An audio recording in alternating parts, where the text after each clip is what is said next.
MotorWeek is made possible by Rock Auto, Tire Rack, and Die Hard.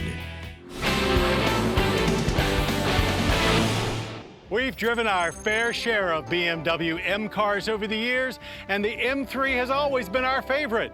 But now that the M3 is sedan only and there's a new M4 coupe, do we have a new favorite? Well, our first attempt to find out was interrupted by some rainy weather. So here we are for take two, and it looks like the skies are blue and the road is clear.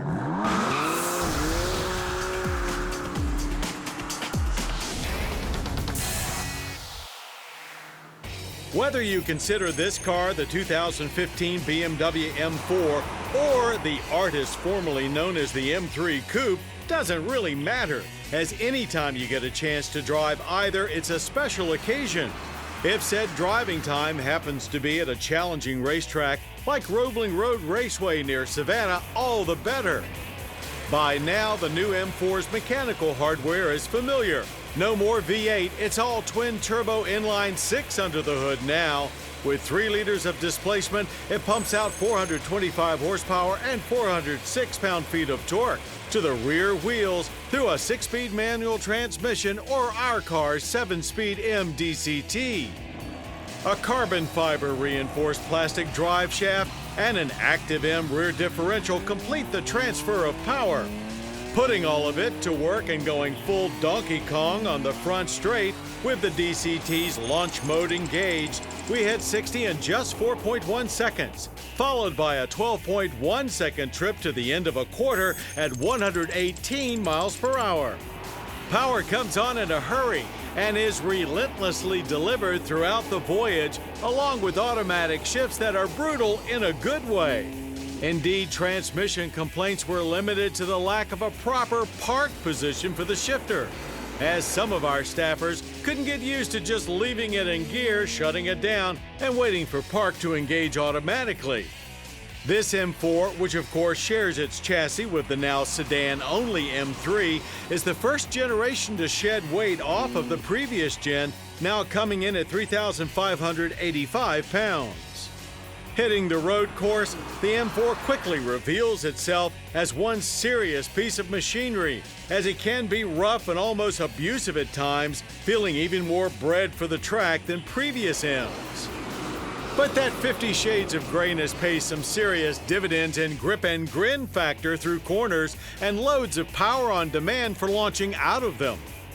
There's a nice heavy feel to the steering wheel, and the active rear diff allows you to plant pure muscle into the tarmac.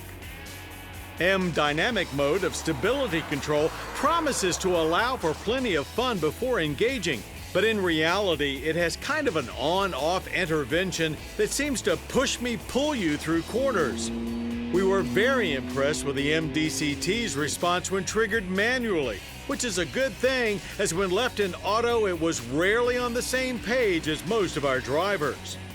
Brakes were used and abused for lap after lap, but showed absolutely no sign of it, with solid pedal feel throughout and no fade. But as great as the on-track experience is, the M4 is no longer leaps and bounds ahead of the segment, as rivals continue to improve and new contenders like the Lexus RCF emerge. And when it's not kicking 100% of your posterior around a racetrack, the M4's hostile appearance looks way badder in person than expected. There's a very aggressive-looking nose, weight-saving carbon fiber roof, and a spoiler integrated into the rear deck. Inside, things are sportier in both appearance and feel than ever, playing right into the hands of boy racers worldwide. Which means the M4 is still not everyone's cup of tea. Maybe more orange mocha frappuccino, as it's still not a great daily driver. But that's mostly due to the serious nature of our car's MDCT transmission, which we continue to find herky-jerky, especially from a standstill. Now, if you are the type who would rather drive an M4 around in eco mode, you'll be happy to know that government fuel economy ratings are now 17 city, 24 highway, and 19 combined. Still, a worse than average energy impact score of 17.3 barrels of oil used and 7.6 tons of CO2 emitted yearly is a reminder that this remains a high-performance car first and foremost. As to pricing, it starts at $65,150. Bottom line, regardless of the BMW name shenanigans, the 2015 M4 is one sweet, high-performing ride. So, is it our new favorite? Well, it's hard to say, as the M3 still has a special place in our collective hearts. But one thing is sure, we certainly do love it. And maybe from here on out, when it comes to BMW M cars, we'll just have to be two-timers.